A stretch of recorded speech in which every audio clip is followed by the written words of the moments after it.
Yan. So hindi tayo makasilip doon sa tapat niya, sa ilalim, dahil nga po ay nagbubuhos. At baka bawal tayo lumapit dyan mga kababayan. Meron na din dito bago na naikabit ito nasa harapan natin. Yan. Kasi nakaraan yan pa lang na may may brace. Yan pa lang. Ito ngayon meron na. Ayan. So yan na po ang bago dito. At saka yung isa meron ng knit at saka plywood. So meron ng plywood siya mga kababayan. Meron na itong plywood ang bilis. Meron na itong plywood. Hindi natin pakita sa inyo yung pero may plywood na kitang kita na. Yan yung mga ready mix na truck. Ang dami nakapila.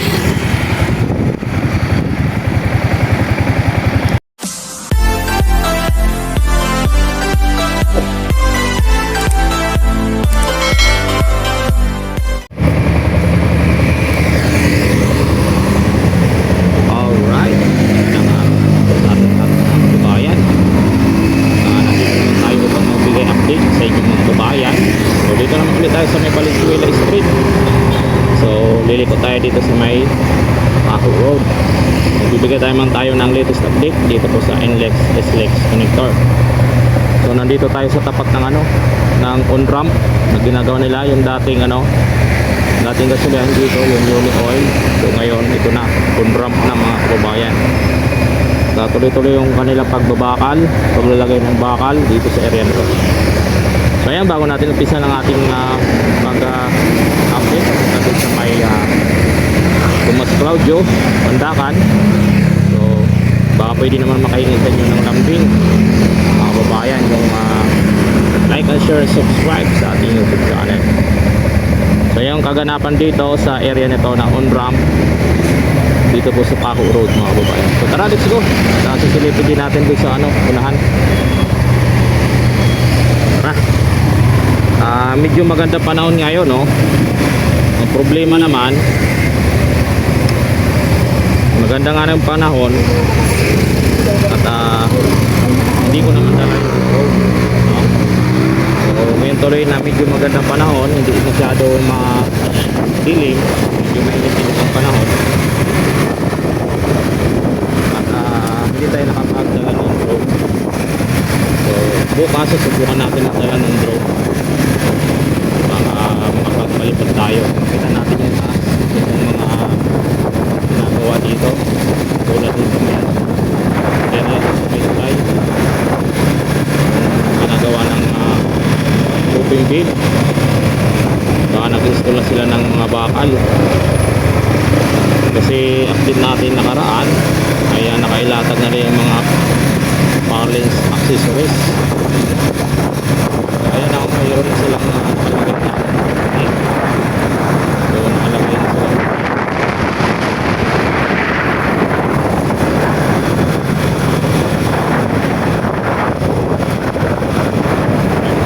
Mga idol, so ito meron na rin dito nakaharang.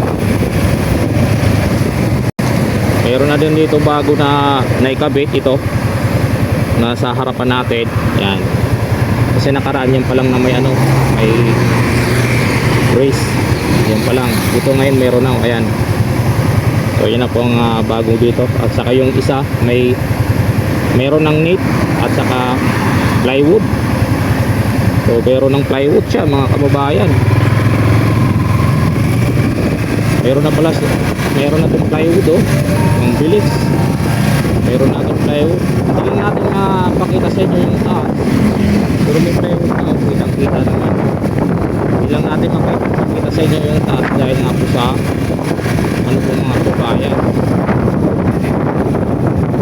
sa tawag na hindi po tayo makapagdala ng drone tulad dito. May ganap dito mga kababayan, so hindi po tayo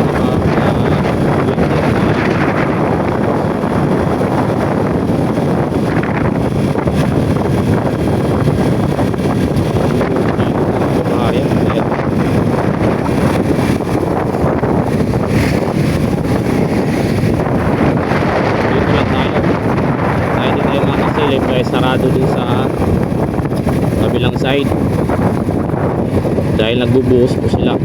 Ayan ang mga ready mix, so 4, 5, 6, marami itong ready mix dito. Nagbubuhos kasi dito mga kababayan, nagbubuhos. Ayan oh. Yan.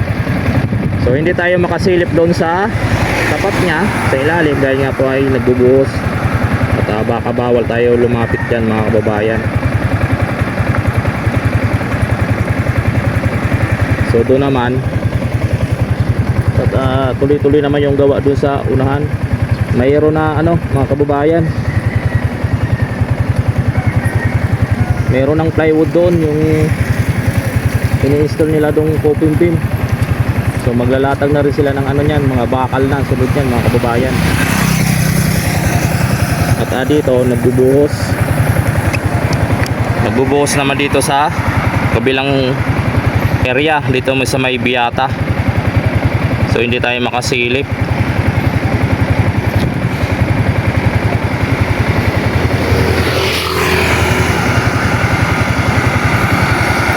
So nagbubuhos sila mga kababayan. Yan oh.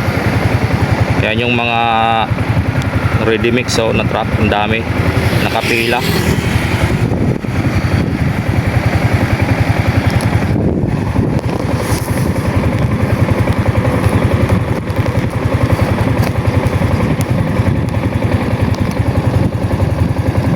Hindi tayo makasilip niyan dyan kasi ayan ang crawler crane gumagalaw eh. Ayan oh. Laki pa naman yan ang crawler crane.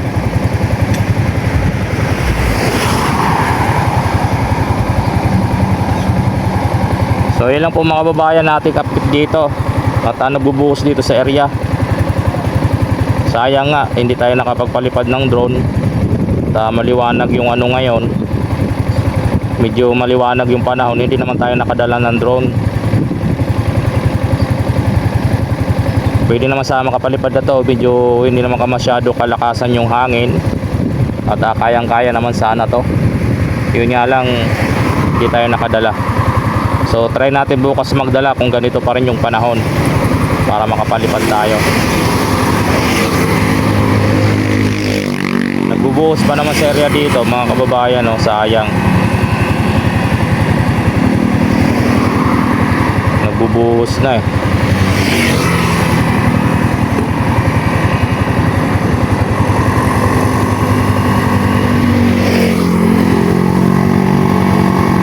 So ayan, at titingnan natin doon sa may Tomas Claudio din sa baba, doon sa ano ng Skyway.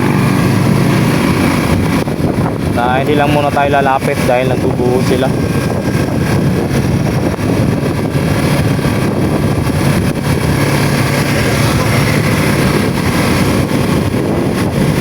Nagbubuhos sila mga kababayan dito.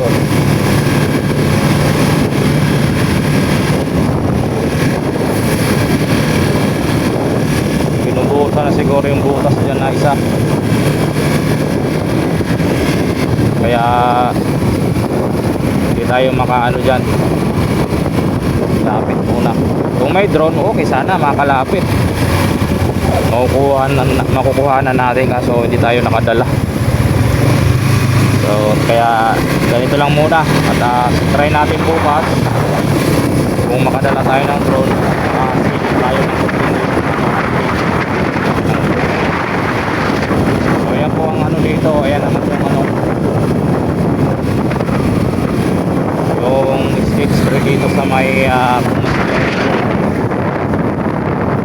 wala pa rin oh, ganun pa rin, wala rin naman pagbabago pa, pero may mga progress tulad dun sa kabila.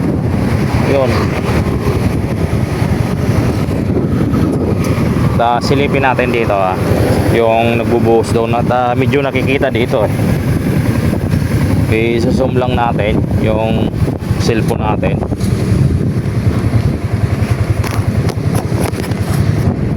Ayan siya mga kababayan oh. Ayan.